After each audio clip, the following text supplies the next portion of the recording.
What is going on, everybody? Welcome back to the Bryant Bulldog Sports Hour on 990 WBOB, the number one radio program for all things Bryant Athletics. I'm your host, Brian Kostiw. We've got a great episode in store for you tonight. Coming up in just a couple of minutes, we'll have assistant women's lacrosse coach Hannah Delahaye on with the program to discuss the team being back in the America East playoffs. And after that, we'll have on Samantha Neal and Olivia Manuel from the women's rowing team to discuss the conclusion of their season, the upcoming New England Championships, and everything involved with that.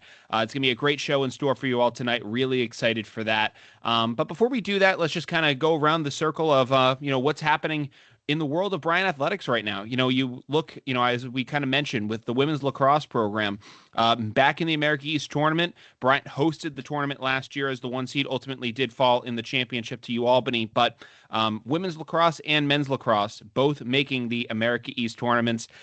Lacrosse has always been a strong suit at Bryant, and it continues again this year. Just this past weekend, men's lacrosse picked up an 8-6 win over Binghamton out in Binghamton, and then the women's team had a dominant win against UMBC. They won that one, let's see, by a final score. It was 22-6 against the Retrievers. They won on senior day, and it was a dominant win at that. And I mean, credit to them for being able to go out there and perform in their home turf and really get the job done there at Burns Stadium. So credit to women's lacrosse, obviously getting back to the tournament. Wish them the best of luck, as well as men. I believe that the women still have a chance at hosting at this moment. I know that there are some seeding things currently up in the air.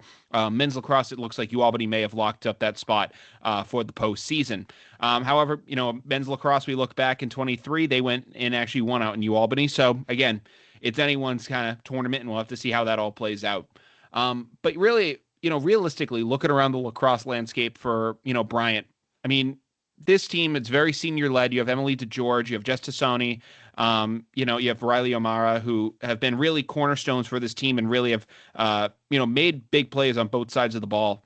And, Emily was a big time scorer for the team last year. Even despite missing the last 3 games of the season, she, still led the team in total goals and points and was just that dynamic of a figure for the group. And, to have her back now for a full season, really get her to be contributing, it's a great thing to see. Riley O'Mara, who's been, just a steady constant for this team, has really been, was solid this past weekend as well. Had 2 goals in that one. And then, Gabby Constant, recently for her, she had 5 goals in the game against UMBC. And, for Bryant, they've just been, firing on all cylinders lately. They have a great chance for themselves going into the tournament as well. I think around the America East in general, it's, all in all, an incredibly competitive conference. Home sites, that none of that stuff guarantees you a shot at a championship. We saw it last year where Bryant ultimately fell short in that one. But then, like I said, on the other side, you can see Bryant go into a hostile territory like Albany and pull out a championship there. So again, we'll have to see how it all works out. I'm eager to see, what that does look like. But, give Bryant their credit. They've been, great all season long. They've played some high-level competition, especially on the women's side. They started off the year playing Dartmouth, who, over in the Ivy League, a highly competitive lacrosse conference. Then they played Harvard, who was ranked number 25 in the country at the time. So again, they're out there testing themselves and got themselves ready for America East play, and it showed. And, credit to them for putting themselves in that position. On the men's side, too, a gutty, 8-6 win. When you have those single-digit lacrosse games, it can always get, kind of, scrappy towards the end. You don't know necessarily which way that game is going to fall. Bryant, traditionally has been a team that, finishes in double digits in most games. And for them to go into Binghamton and win a game like that, I think really says a lot. It was a close game this past year, in 2025 for Bryant against Binghamton in the America East semifinals. It was an overtime game where Brian Russell had to come through and really push you to the win in that one. And, you got it over the top. You made it to the championship, and it was a great scene to get to that point. But now we'll have to see what it looks like the rest of the time. As we look towards the end of the regular season, Bryant men's lacrosse is going to face UMass Lowell one last time at Burns Stadium to close it out. And then the women's team, let's see how they close out their season. I know for them, they will be on to Binghamton as well. So they'll be also traveling to Vestal to face the Bearcats out there on Saturday, April 25th at 12 p.m. So, all in all, it's going to be a great time. We're looking forward to seeing how that all pans out. And yeah, I think it's going to be a ton of fun, as we head down the stretch of this lacrosse season. Obviously, Bryant baseball, Bryant softball are in full swing right now. Their seasons are, they're making their push towards the America East playoffs as well. So we'll keep tabs on that as to how all that emerges. But yeah, just again, other news regarding Bryant lacrosse this week. We had Julia Gerard, a freshman on the team, winning Co-America East Rookie of the Week, set a program record with 17 draw controls. And I can tell you from firsthand experience, just getting a chance to watch Julia, in the first couple games of her, collegiate career, you could see that there was the potential for this kind of dominance, for herself, manning the draw control at her size, at her, stature, being able to, really take control there. It does say a lot about that program. I think for her, she's going to be able to do a lot of great things in this conference and in this league. It seems that she has found that confidence now, and it's going to be a very exciting time to watch her as they go down this postseason stretch. But listen, we're going to head off to our first commercial break of the evening. When we're back, Hannah Delahaye of the women's lacrosse program will be on to join us. So don't go anywhere. You're listening to 990 WBOB. Welcome back to the Bryant Bulldog Sports Hour on 990 WBOB. Brian Kostiw joined alongside here. Before we get into our next guest of the evening, we just want to pay the bills real quick. Say that tonight's broadcasts are brought to you from Sprout Co-working. For all your co-working needs, large meetings, office for a day, working remotely, events, or just trying to get away from the distractions at home, Sprout Co-working in Providence, Rhode Island has got you covered. The official co-working home of 990 WBOB. And now joining us on the Sprout Co-working Expert Hotline is assistant women's lacrosse coach Hannah Delahaye. Hannah, how you doing tonight? I'm doing great. How are you doing tonight, Brian? I'm doing great, Hannah. Well, first things first, I just want to congratulate you guys on a great senior day victory over UMBC this past weekend, a dominant one at that, 22-6. We'll kind of just start off by getting your opening thoughts from that weekend victory. Honestly, we put a lot of pre-work into this. We did a lot of prep. UMBC is always somebody that you can't overlook, especially since they're from Maryland. Maryland is a hotbed of lacrosse.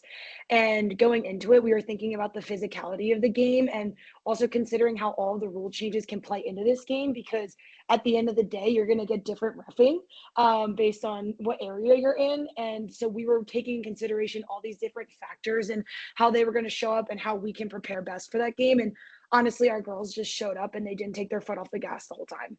Absolutely. And, a big day for just obviously a great win, but obviously a great day to celebrate the senior class. It was senior day there. It's been a great class, whether you talk about Emily DeGeorge, Riley O'Mara, Justisoni, and all the others on that team. Just, what to have that opportunity to, celebrate them and get a big win like that. Just talk about how meaningful that was for the team and just that kind of, everything that kind of came with that day.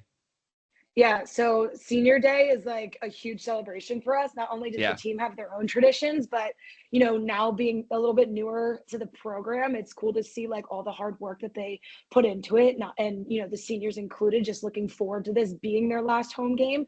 So it was really like, it was just so special being able, more importantly, to get everybody the opportunity to get in too. So obviously we have those key role players, but then we were celebrating 2 juniors that are graduating early, Bella Cardi and Ava Bartoli. So it was so awesome getting the chance to like get them the opportunity to go in and like have an impact, especially Ava coming in the second half and being able to play a crucial role in the man up role, and Bella Cardi coming in at the end and having a good save. So it was super exciting for all of them, not only to get the opportunity to play, but then put up some stats while we're at it. And shout out to Kelly Morrison for getting a goal this season in man up. It was super sick, and it really just hyped up the entire team. I was about to say it looked like a great day overall. I saw that they brought the tent out for you guys. They had the smoke going for the pregame kind of ceremonies of all honoring you guys, and all the seniors. It was great. It was a great scene to kind of look at.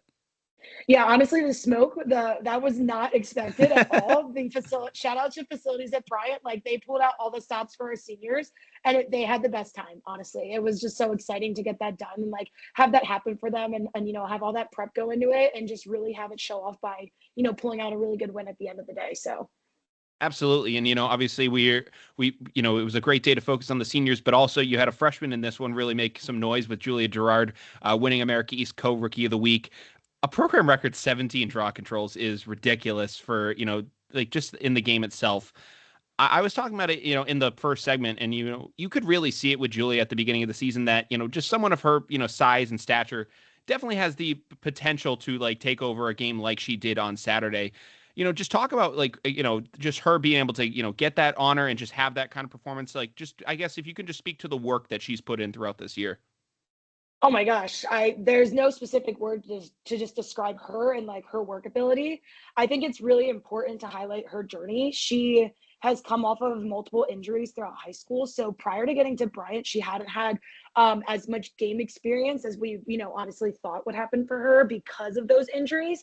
So coming to Bryant, it was kind of a work in progress and, prepping her and getting ready for this game. So, when we opened up our scrimmage with Hofstra, that was her first, game in a while, and she went out there and made a statement. And then every single game, it's just been on the up and the up, and she's just put in so much work, getting herself physically ready by, preparing for the physicality of the draw and having to run through pressure, dealing with double teams, having to pass, catch, move, all those things through all this added pressure while all of the above getting checked, especially with their height. People are going to be, swinging up there. So she has just put in so much work. And also want to shout out our athletic trainer, Alexa. She has been working with her a lot one-on-one besides myself, just to prepare her physically for these games. So, it's definitely been some up and downs throughout the season, especially against Dartmouth. I mean, I think her name's Maya Carroll. She is just, or Maya something. She is just absolutely phenomenal. And then Paisley Cook at Albany just making a statement too, like, playing against those two really big time draw takers and then also putting up a battle against them just like shows a lot to her growth from the beginning of the season to now. So going against UMBC and, seeing that she gets 17 draw controls, like that is a huge, huge accomplishment, yet alone getting 100 draw controls in the season as a freshman.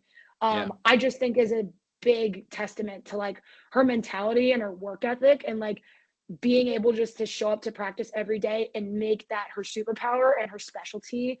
Oh, it's just so amazing to see that growth as a coach. And like I'm just so proud of all the things, that she's doing. And I cannot wait to see all the things that she does in the future and the rest of her career. No, absolutely. And I think that, obviously at the beginning of the year, you had a lot of seniors in the previous year that were, a big focal point of the draw control ended up leaving. And it was kind of going to be a kind of a guessing game as to how it was going to all get filled in. And, obviously Julia's really helped with that in that regard. Yeah. But just talk about what it was like, this offseason working, to try to figure out how that was all going to piece together, with so many players, having gone. Yeah, so I think our key loss and it was really unsure as to what her role was going to be this year was Izzy Catter. Yeah.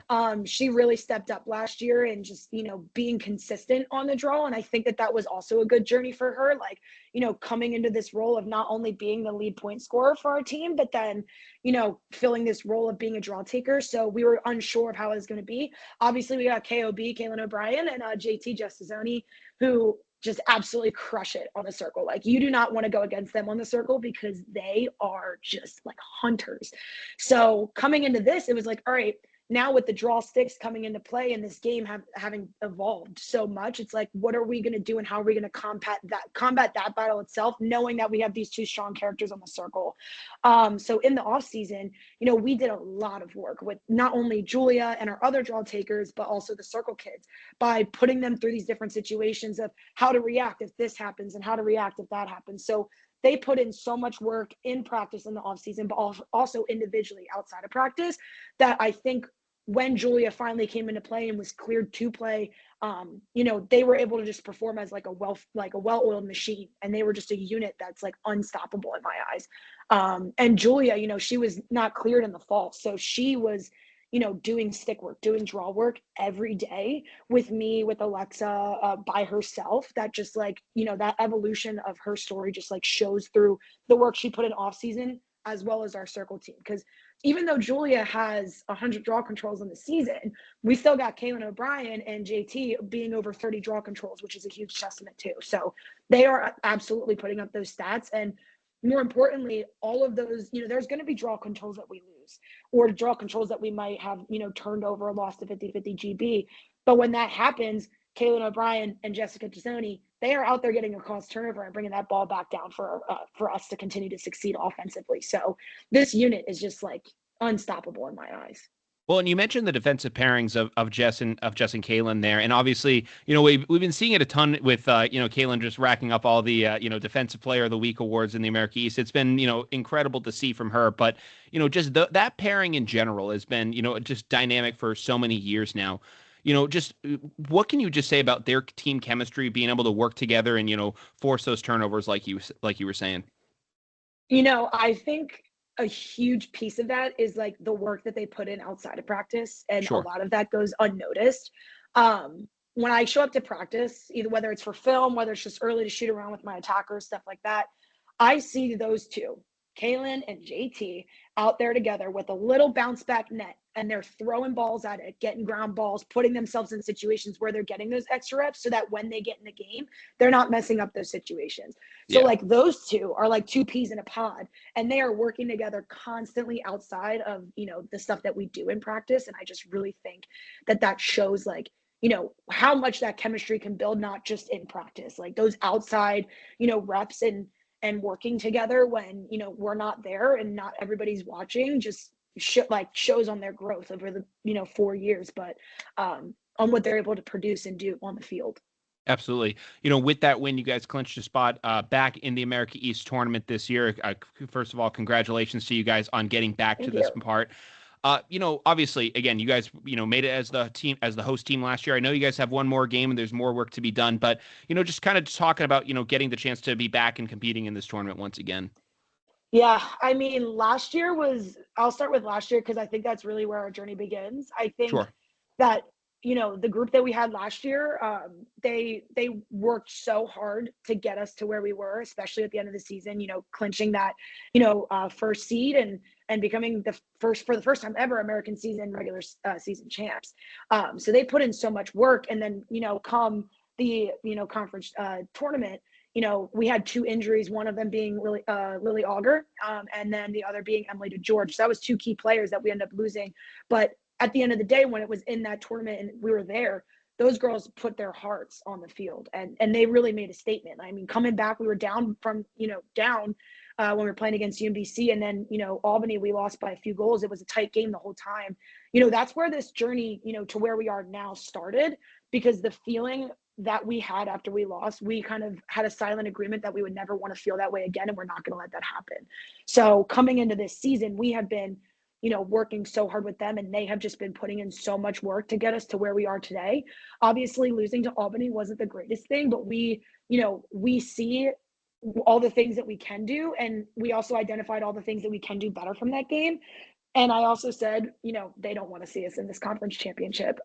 It is going to be a battle. And these girls are so determined, and they are refusing to let anything happen where we don't succeed and where we don't get to that championship. Like, they want it, and that is like their number one priority, number one goal. And I truly believe, as their coach, just seeing the growth from fall to the beginning of the season to now, like, they can do it. And each game, every single game, we are getting better in some aspect, and that is the hugest thing that I think is really going to take us to that championship.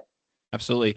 You guys close out the regular season out in Binghamton. I've made that drive before. It's a 5-hour bus ride out there. It's a long time. You guys have the playoff. You guys have that locked in. But for you guys to close out the regular season strong, just what are the keys to that for you guys to end on a high note, at least regular season's concerned? Yeah, I think the biggest thing is just finishing off with all three of our units connected. Everybody has been putting in work, each week, each day. And, there's always going to be little lulls in, whether it's practice or even in moments in the game. And I think that, after what happened this past weekend with UMBC, a lot of things clicked, and we don't want to take our foot off the gas going into this next game. So, today was the start of the prep going into Binghamton, and, whether that's draw, defense, offense, we're all kind of locked in and focusing on that, because we're not going to be able to, make it to championship weekend and succeed without thinking about the opponent that we have next, because you never know what can happen. And every game that you go into, it could be an even battle.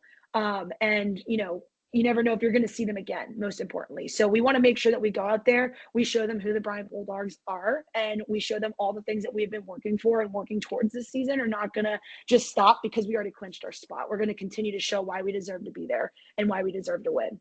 The Bulldogs will square off against the Bearcats this Saturday at noon in Vestal. Hannah, thank you so much for visiting us again. Thank you for having me. Have a great night. Absolutely. Take care, Hannah.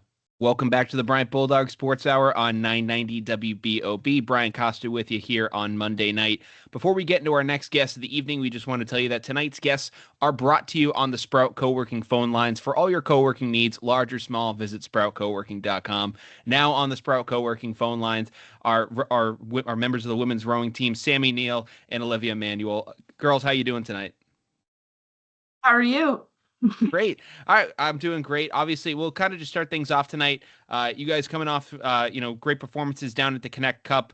Sammy, I'll just start from you, just kind of getting some opening thoughts from the weekend. Just, we'll start things up there. Yeah. So obviously our team has grown a lot this semester. We've added a lot of novice rowers to our roster, and they did really great in their first novice race this weekend. They ended up winning their race against Pittsburgh, their novice team. And then we had the varsity 8, which competed. And then we had 2 4s, a varsity 4 and a second varsity 4, which both went to finals, which is very exciting. But we're always excited to get out there and compete. So it was a good time. Absolutely. Olivia, I'll throw the same question to you as well. Yeah, so as a senior, it's been kind of cool to watch our program grow over the last 4 years. As Sammy said, we have a bunch of new novice, which means freshmen or people who are new to the program. So we got to see, we have about, I think, 8 or 9, maybe 10 people who just joined our team and learned how to row this spring. So it's been cool to watch them develop and really jump into their first huge race down in New Jersey. So yeah, it was cool to see them. And then, like she said, our 4s also did well. Our 2v4 got to grand finals, which was pretty cool. But yeah, so it was a good week for our program, and we got to race alongside some pretty big schools. So good for our program to be seen next to huge schools. But yeah, absolutely. You mentioned the novice 8 that that had a really good performance down there in New Jersey. For you guys, Olivia, both of you guys have been in this situation. Coming into this program, learning the ropes and trying to figure things out. For them to have that kind of early success and really go out there and be as dominant as they are, just talk about, the work that they've put in such a short amount of time to really get to that level. It definitely takes a lot of focus to try and learn a new sport like that, especially rowing, because it is so different than anything else. But yeah, so you just have to really focus and take your losses also and just bounce back from them, because it is hard. It's kind of a hard sport to get into at first, but once you do, it's easy to get better at quickly. Like we've seen a huge difference in just a month from our novice. So just in general, watching every year a new group of girls come in and really just put their heart into it and learn how to get better. Sammy, I'll ask you the same as well. Yeah, so I was in a similar position last year. I learned how to row over spring break, but there were only 2 novices last year. So it was a little bit different because we didn't have enough people to fill a full boat and compete in novice races. So as a sophomore, I'm very close with a lot of the freshmen, and I was really excited that they had this opportunity to race in a full novice race because it's just great for their confidence.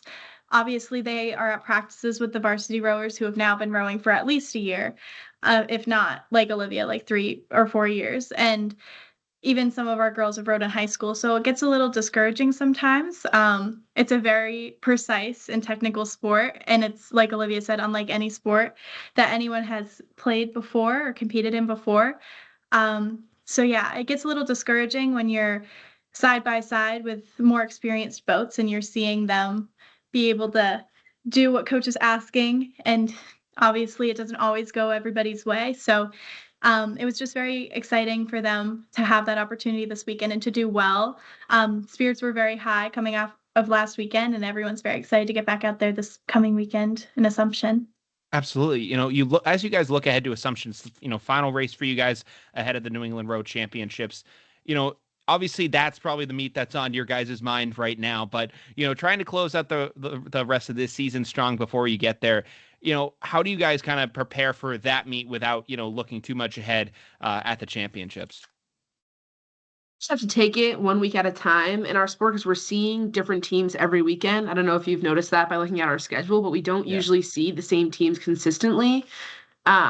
So just excited to see some teams we haven't seen yet this year. We've seen Assumption in past years, but as you see with our program, it's changed so much in just a year. So we expect that with them as well. But yeah, so just kind of looking at each week individually and seeing the best that we can do against the smaller teams than we'll see at NERCs. Yeah, absolutely. You guys have kind of, you guys had kind of alluded to it with the growth of this program. When I was, a student at Bryant, rowing was kind of actually in the middle of that transition from being a club program to a varsity program. And you got to really see, them kind of get that love and attention that, you guys deserved. And for you guys, being able to grow in numbers and bring in these new kind of recruits and have that kind of a, new kind of, growing that team every year. Just talk about what it's been like for you guys, just trying to get the, new people to join the team, growing the numbers. Just what has that, whole thing kind of been like for you guys? I feel like it's a blessing and a curse because you get a lot of people on the team that are new and it's very exciting and you're really excited to help them learn the sport as you did and get them excited for races. But at the same time, a lot of the times they join in the fall season where we don't really have novices row the longer 5K races to begin with. And then they go right into the winter season where it's just hard workouts all winter. And it gets a little discouraging because it's not nearly as fun as being in the boat. So it gets difficult during those times, but obviously, we're all very excited for the novices, and they've been doing really great, as you could see from last weekend, and they've made the transition well. So it's just really exciting seeing how big the program was. And like I said, there were only 2 novices last year, so the fact that we went from having 2 girls join to now 10 is really great for the program. And now we're at the point where we're competitive in our races, and we can really start recruiting, which is very exciting. So I feel like it's just great that we're getting the sort of interest that we are. Sorry. Oh no. From my perspective, we see the program has grown a lot since 4 years ago when I started. So our class of 2026, is the first class to do all 4 years as a varsity program. And I definitely seen it grow since when we started. The seniors that left us that year, I don't even remember if there were seniors, to be honest. We started off with a lot. We were a very freshman heavy team with a few upperclassmen. I think there was a few juniors maybe. But even so, we talk about a legacy a lot on our team, and we're definitely leaving the team a lot different than when we got here. There's a lot more seniors. There's a lot more leadership on the team. There's a lot more team dynamic than there was when I started. So even that's been cool to watch, regardless of speed that we've also gained over the 4 years. Yeah, absolutely. And, for you guys, it's incredible. I know that you guys now have the ability to get 2 8s out at the same time. It's awesome. It's been, it's great to see that, those numbers have been able to grow and have that kind of, that ability to actually grow a program like that. I know that takes a lot of hard work, and it's credit to you guys and credit to the coaches who have been able to kind of make that happen. When you talk about Coach Steph and her impact on the program, what can you say about her, for kind of helping you guys out and, at least just being kind of a central figurehead for really kind of being, behind this?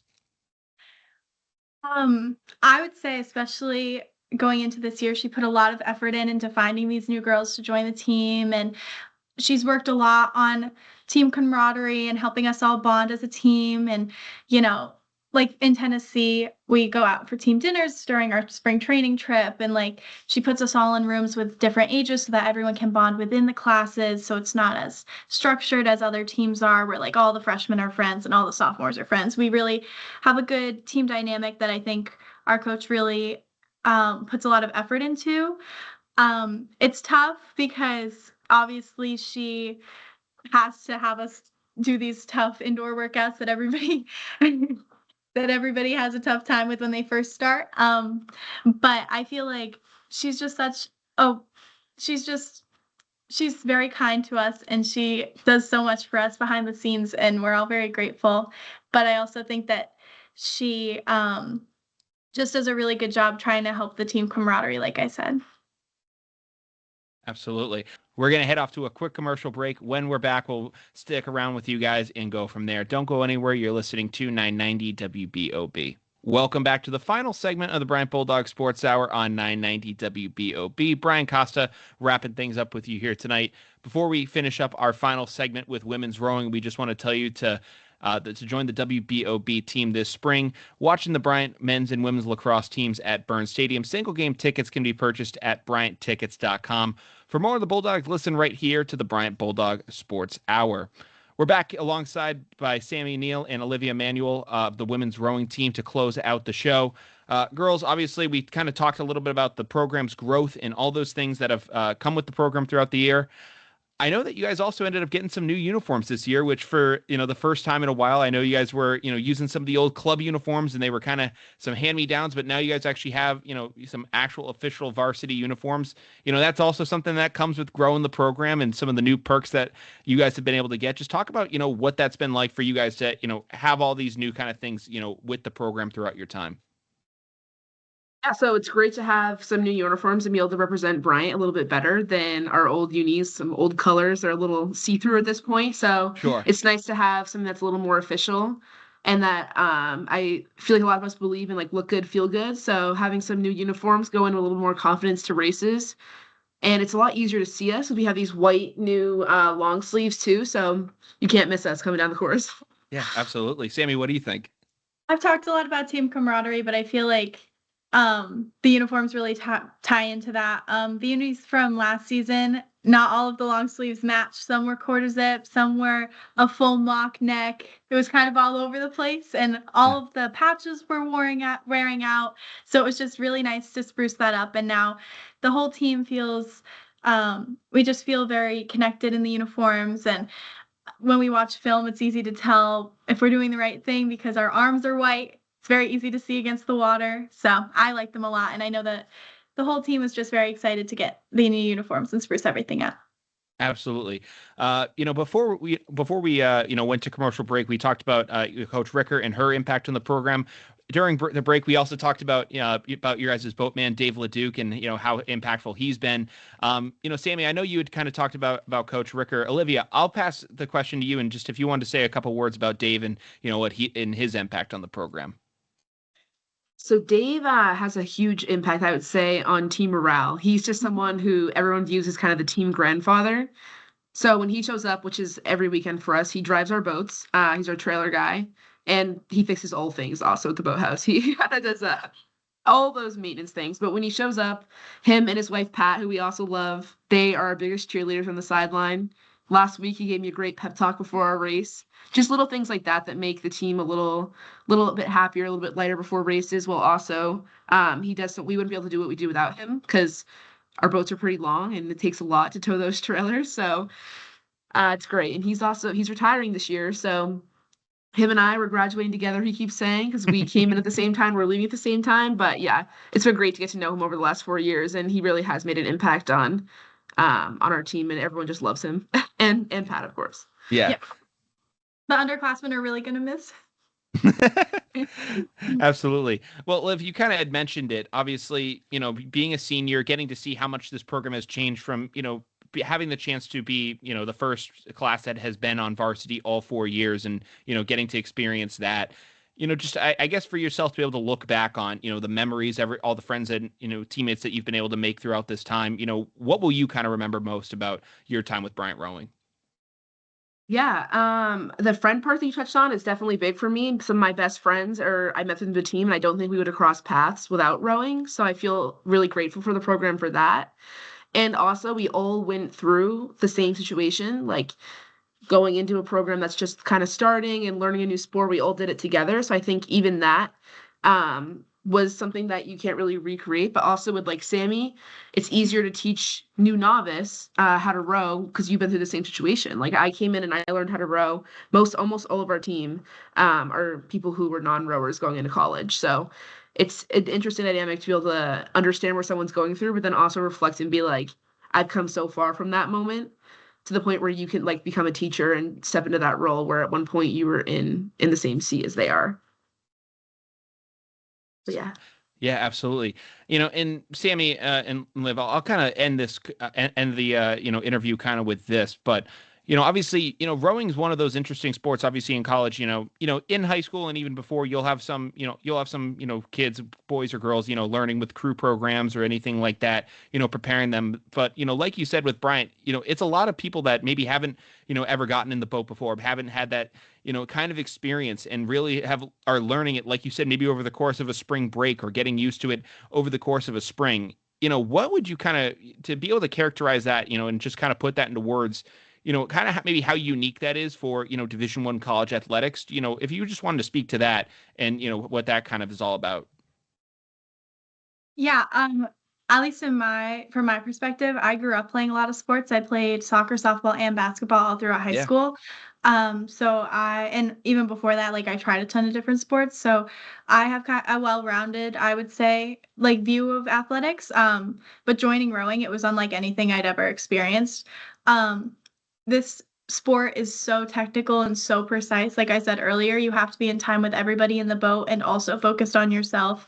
And then obviously you're working with a boat, which is its own beast. Like there are so many moving parts. So I feel like it's just so unique. I'm really grateful to have had the opportunity to learn this sport because I feel like it's proven itself as a challenge for me. And I feel like it's also really helped with my mental strength. It's like I said, it's very unique in that you need to be pushing yourself mentally and you need to have some sort of like self-initiative to stay in the races, but also you're working for the team with the team. So yeah, I think it's just completely different than anything I've ever done before. But like I said, I have a great time and I'm really grateful to have had the opportunity to join this team. Liv, I'll ask the same of you, from your overall perspective of it. Yeah, so I definitely think that it is a sport that takes a lot of getting used to. I was on the sailing team in high school and I was a dancer, so not quite something you would expect to translate to rowing besides sailing, water sports. So I grew up on the Cape and rowing was always kind of a thing down there, but not really in my high school. So stepping into it here was definitely interesting, but got to keep that connection to the water that I have at home and with sailing. So yeah, that was kind of my experience, but it's definitely something that a lot of people have been successful with in our program. Like I said earlier, we've had a lot of girls who, including myself, who started on in September of fall 2022, and then here we are now. So it's been a lot of long 4 years of like learning how to row and then just increasingly getting better. Now we get to watch new people, just Sammy and our freshmen this year, step into the shoes that we once were in a few years ago. Absolutely. And, Sammy, you kind of brought up a good point of it. And Olivia, you had kind of mentioned it as well. For you guys, you had both been, in high school and before college, been able to call yourself athletes. And, before you, in maybe when you came here, that may not have been, something that you knew if you were going to be able to continue to, really maybe have as a part of your identity, as a part of yourself, where maybe a lot of other athletes that come into the school, like, they're recruited in, they've gone in like the visits, they've had that kind of whole experience, whereas you guys maybe kind of show up and, eventually you learn that there's that opportunity. And I've had the chance to talk with, rowers in the past that have said that, they, had, maybe when they even originally joined it as a club sport, and they were able to kind of reclaim that, identity of being like, I'm an athlete, I'm, competing at the Division I level and having the chance to really do that. For you guys, Sammy, you had kind of raised the point, so I'll kind of start with you. To be able to have that opportunity to, reclaim it and, like you said, do it in a different sport than maybe what you grew up, originally, playing to, gain that kind of identity back to yourself and, be able to call yourself an athlete once again. Just talk about how meaningful that has kind of been for you. Yeah, so growing up, I obviously, like I said, I played a lot of sports. I would play them year round. One of my favorite parts was obviously the team dynamic. I just loved being on a team and having those girls to really like have as my rock and really rely on them and share these bonds with them. And I think that playing sports with people is extremely valuable. I think that team dynamics are amazing. So when I came to college, I wasn't recruited like we mentioned. And my fall semester, I wasn't on the team. And I had really missed that. And I had missed the structure in my schedule and I had missed having consistent workouts and stuff like that. So when the opportunity to join the team arose, I was very excited. Obviously, I was nervous because it was a whole group of girls that were already a team. But I feel like since I've joined, I've just gotten super close with the girls. I'm going to really miss the seniors when they leave, but we have all these new freshmen and I just feel like our team is very close and since it's such a small group, I feel like we are really tight and close knit.